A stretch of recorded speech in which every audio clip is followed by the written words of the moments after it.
Pocha. Đấy. Pocha.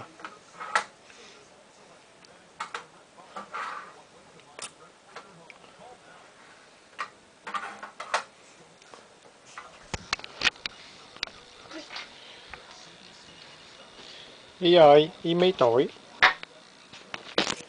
Ba hỏi con mấy tuổi kìa. Đấy. Ý mấy tuổi? Sao đây con dở dễ sợ vậy? Con không nhớ con mấy tuổi. Ê, Để mẹ đổ. không lấy cái của mẹ. Không. Anh.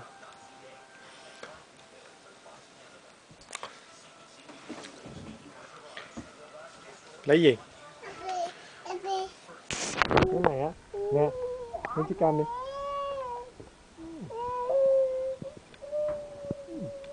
Chừng té bây giờ.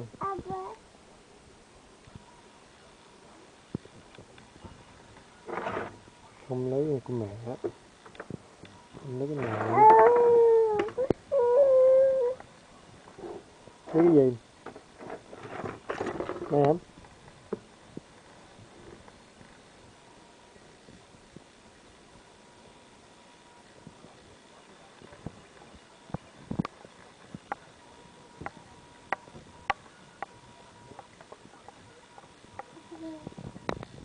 Lấy tiền con đi. Lấy tiền con với bạn đi.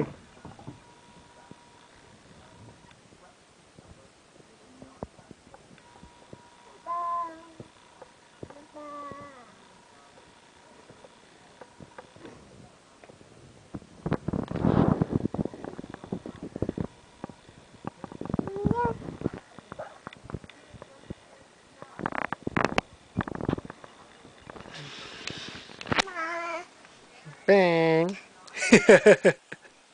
Múa đi.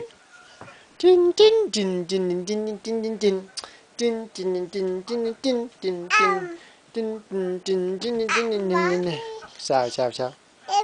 Muốn ẩm không? Ừ?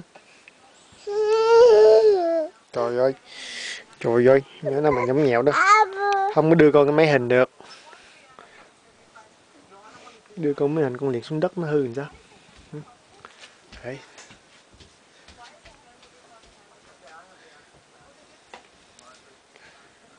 Đôi gì vậy? Rồi, cái gì động. Chơi có 10 giây xong tôi bỏ xuống. Đấy. Chơi chán nhanh cả mấy.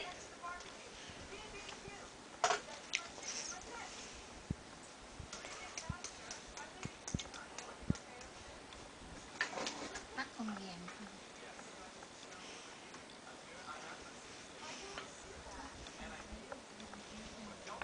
Anh tính cho nó ăn chưa vậy? Cá đầu xanh. Đậu xanh thì nó sẽ ăn nhanh. Đúng mí. Thích ăn đậu xanh không?